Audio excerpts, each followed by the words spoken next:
આ બાળકને કેવી રીતે ધવડાવવું એની રીત છે. જ્યારે પણ તમે નવા જન્મેલા બાળકને ધવડાવો તો એક તો એને ફીટ બાંધેલું હોવું જોઈએ, જેથી બાળક માતાના ગર્ભમાં હોય ત્યારે બાળક એકદમ ફીટ નાની જગ્યામાં હોય, પણ જ્યારે બહાર આવે ત્યારે બાળકને તમે એકદમ ખુલ્લું કરી નાખો તો એ દૂધ પીવાના ટાઈમે રડે વધારે. બીજું, બાળકને જ્યારે પણ તમે ધવડાવો તો ત્યારે એટલું ધ્યાન આપવાનું છે કે બાળકનું જે આ માથું છે તે ક્યારે પણ નહીં પકડવાનું, માથું આ કોણી પર રાખવાનું, બરાબર. અને બાળક જ્યારે પણ ધાવે ત્યારે બાળકનું પેટ ને માનું પેટ એકદમ લાગેલું હોવું જોઈએ એકબીજાની નજીક. ને જ્યારે પણ બાળકને ધવડાવો તો બાળકના માથાનો ભાગ આ શરીરના બાકીના ભાગ કરતાં ઊંચો હોવો જોઈએ, જેથી બાળકને ધાવવાની ધાર છૂટે ને તો અંતરસાઈ નહીં જાય. બીજું, આ માના ધાવવાના સમયે આ છાતીનો આખો કાળો ભાગ બાળકના મોઢામાં ગયેલો હોવો જોઈએ, તો જ બાળકને વ્યવસ્થિત ધાવણ આવે. અને આ તમે જોશો તો બાળક સરસ રીતે ધાવી રહ્યું છે.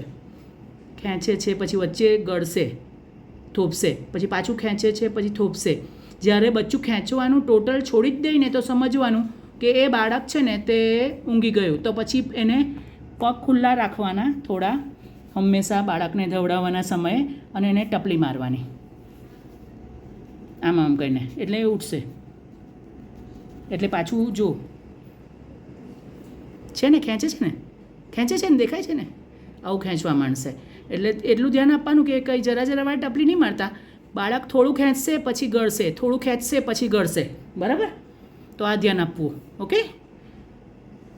અને જ્યારે પણ માં ધવડાવવા બેસે ને તો માં પણ કમ્ફર્ટેબલ હોવી જરૂરી છે, બરાબર.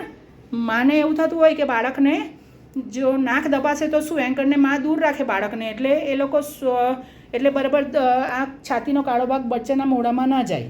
તો એટલું ધ્યાન આપવાનું છે કે આ એકદમ બાળકને નજીક રાખવાનું છે અને માથું નથી પકડવાનું. એટલે જ્યારે પણ બાળકનું નાક દબાય ને તો એ છોડી જ દેશે ધાવવાનું, બરાબર. આટલું ધ્યાન આપજો. અને બીજું મહત્ત્વની વાત જે છે, તમે જોશો ને તો બાળક સુંદર રીતે ધાવી રહ્યું છે, સક કરી રહ્યું છે, બરાબર. એકવાર બાળક ધાવીને એ બ્રેસ્ટ એમ્પ્ટી થઈ જશે ને તો ત્યાંથી છોડી દેશે, પછી તમારે બીજી તરફ ધવડાવવાનું. અને જ્યારે પણ બાળક ધાવે ને તો મહત્ત્વનું છે કે એ બાળકને ધાવણ આપતાં પહેલાં માએ શાંતિથી એકાદ ગ્લાસ કે અડધો ગ્લાસ શાંતિથી પાણી પીવાનું, પછી અંઢેરીને બેસવાનું, ગભરાટ નહીં કરવાનો. અને પોતાના જો ખુરશી પર બેસે, આમાં આ બેન ખુરશી પર બેઠેલા છે, તો ખુરશી પર બેસે તો નીચે 2 તકિયા મૂકવાના, અંઢેલીને બેસે બેન, અને પછી એના પર બાળક લે, એટલે એ લોકોની છાતીની નજીક બાળક આવે. માએ વાંકા નહીં વળવાનું, જેથી માની કમર નહીં તો દુખશે. અને સૂઈને બાળકને ધાવણ આપવું હોય તો પણ વાંધો નથી. સૂઈને જ્યારે પણ ધાવણ આપો ત્યારે પણ આ પોઝિશન તો આ જ રાખવાની, એક તરફ કાનીએ સૂવાનું, પડખે સૂવાનું, ડાબી તરફ ધવડાવવાનું તો ડાબી તરફ પડખે સૂવાનું, ને જમણી તરફ ધવડાવવાનું હોય તો જમણી તરફ પડખે સૂવાનું. અને આવી જ રીતે બાળક નજીક રાખવાનું. માનું પેટ ને બાળકનું પેટ લાગેલું હોવું જોઈએ. અને બાળકને આ જે માનો છાતીનો ભાગ છે એમાં આખો બાળકના મોઢામાં કાળો ભાગ આવેલો જોઈએ, ખાલી નિપ્પલ જ નહીં પણ એ આજુબાજુનો કાળો ભાગ એટલે એરિયોલા કહેવાય, એ એના મોઢામાં જ ગયેલો જોઈએ. અને બાળકની આ ડાળી છે તે પણ માની છાતીને લાગેલી હોવી જોઈએ, દેખાય છે ને. હા, તેનો અર્થ કે આ વ્યવસ્થિત એટેચમેન્ટ છે ને બાળક વ્યવસ્થિત ચૂસી શકશે. તો આ મહત્ત્વની બાબત છે જે દરેક ગર્ભવતી મહિલાઓએ પણ જાણવાની જરૂર છે, અને પ્રસૂતિ પછીની દરેક મહિલાઓએ પણ જાણવાની જરૂરત છે.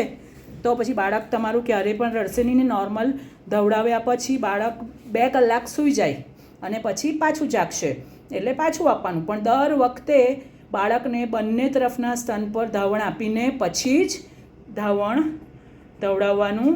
તો તમારું બાળક હંમેશા પેટ ભરીને ધાવણ ધાવશે અને ક્યારેય પણ તમારા ધાવણમાં ફેલિયર થશે નહીં. ઘણીવાર માને એમ થાય કે ધવડાવ્યું પણ રડતું જ રહ્યું, કારણ કે તમારું બાળક સાથેનું એટેચમેન્ટ યોગ્ય નહીં હતું. આશા રાખું છું આ વિડીયો તમને સૌને ખૂબ મદદરૂપ થશે.